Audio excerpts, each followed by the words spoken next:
Why did God choose David? Because of his heart.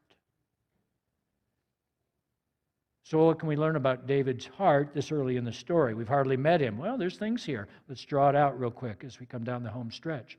Unbeknownst to his father Jesse or to his brothers, something else was going on in those fields as David was tending the sheep. David was seeking God. Most young men left alone will seek empty things or worse. God help the teen or child left alone with a computer or cell phone today. David didn't have those things. You know what he did have? He had something very interesting in his possession that he had with him in the fields because he was practicing with it. Well, slingshot, yes. I'm actually thinking of the lyre, which he must have played. The lyre, which was the guitar of his time. He was practicing lying.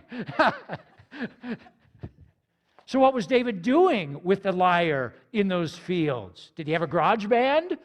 No. But he was writing songs. How do we know that? Because some of those early songs found their way into the Bible. He wrote, again, half of the Bible's 150 psalms. So surely some of them came from this time period in David's life. In fact, I believe his magnum opus, his best psalm ever, Psalm 23, I bet it was written right after this time. You anoint my head with oil, my cup overflows. So if these are the songs that David is writing about his love for God, what does that tell him about his heart? That he loved God with every fiber in his being, and he trusted God with all his might. This young man, ruddy of appearance, scarcely even shaving, had extraordinary, mature faith. And here's the rub. David drew his sense of identity and purpose and value from God and what God thought of him. Because David knew that he mattered to God, then what didn't matter to David?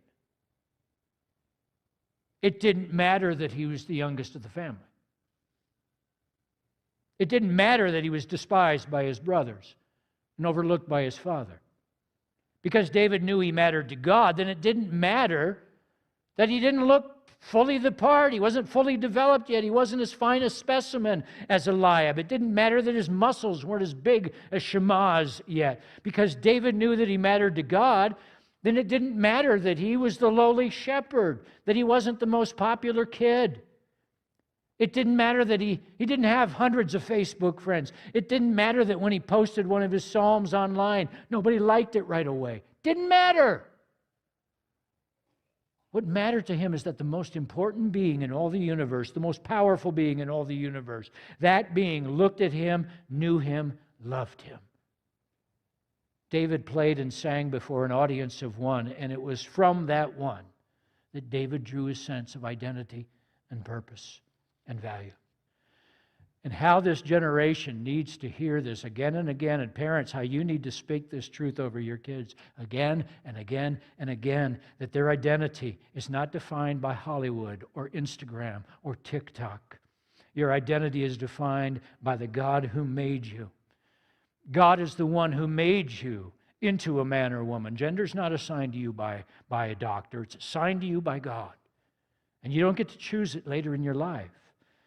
God determines who you are, and then He gives you clear markers so that you know beyond a shadow of a doubt who you are, so that you can then grow up into a man or woman after God's own heart. But your identity is far more than just your gender or your skin color or your ethnicity. You are a unique and special creation of the living God. You are fearfully and wonderfully made.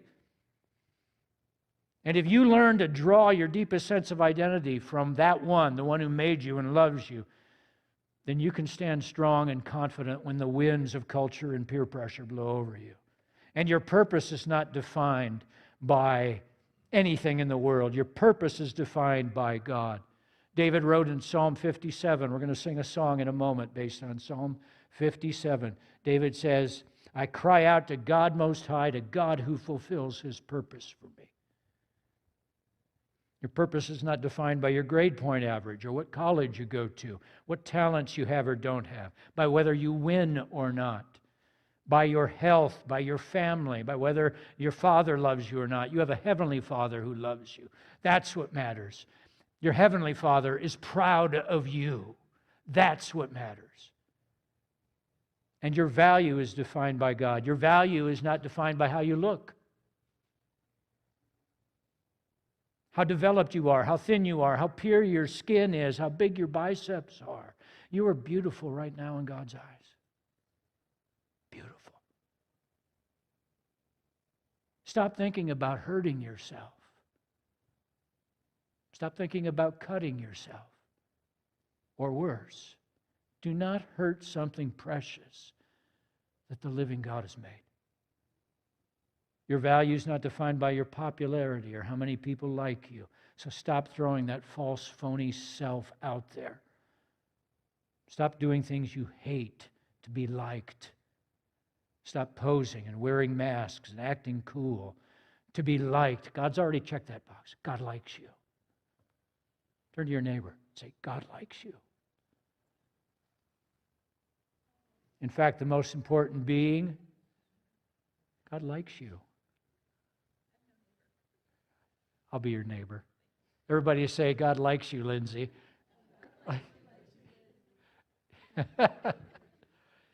It's better yet. The most important being in all the world loves you.